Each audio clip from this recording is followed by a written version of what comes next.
E o Ministério da Economia prevê que para o ano que vem o salário mínimo deve ser de R$ 1.293. Ricardo Caldas comenta.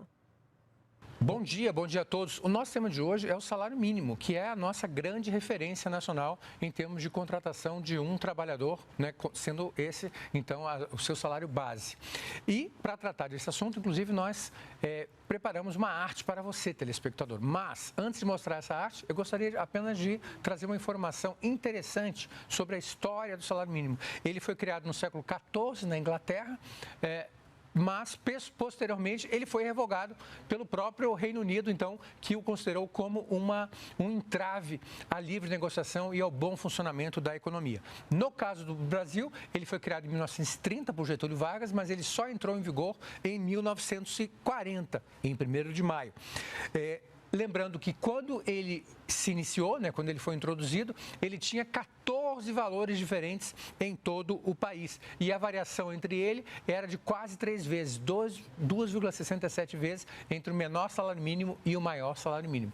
E aí, então, nós temos agora o salário mínimo atual. Lembrando que ele foi criado para ter um poder de compra equivalente a 50 cestas básicas. Essa foi a justificativa do salário mínimo.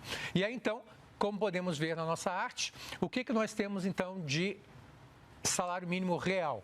O salário mínimo atual está em R$ 1.212, que é o salário praticado em 2022 e ele é obrigatório em todo o país, né? Acabamos com o salário mínimo regional e a previsão para o ano que vem é de R$ 1.293 para 2023.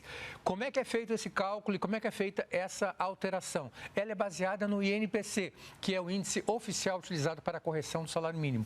A projeção do governo para este ano era que a inflação seria alguma coisa em torno de 4,25%, mas esse índice foi atualizado e atualmente a expectativa, tanto do governo como do mercado, é que a inflação fique entre 6,5% e 6,70%, que é o índice que o governo está usando. Então, este índice foi justamente aplicado ao salário mínimo para chegar a esse resultado de um salário mínimo de R$ 1.293 para o ano que vem.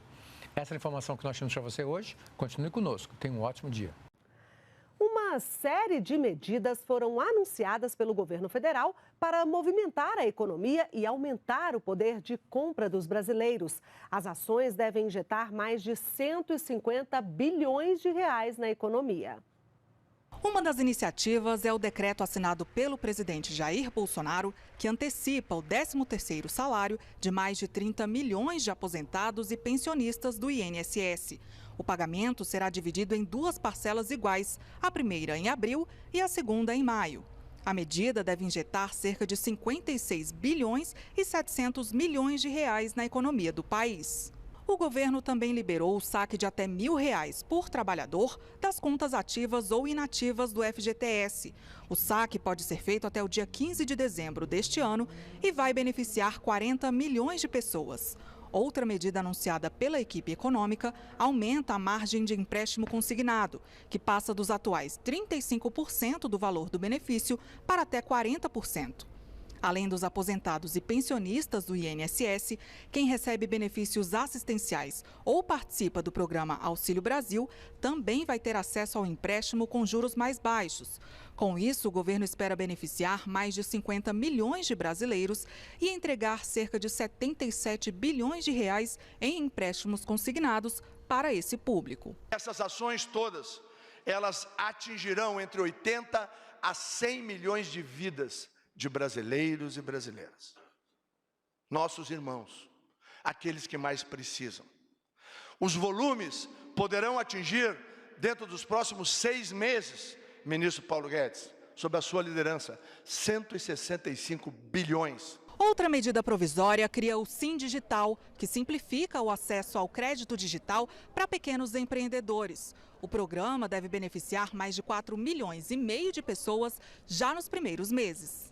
Muito obrigado pelo apoio, pela consideração, pela participação em projetos, em programas que ajudam a todos nós, sem exceção.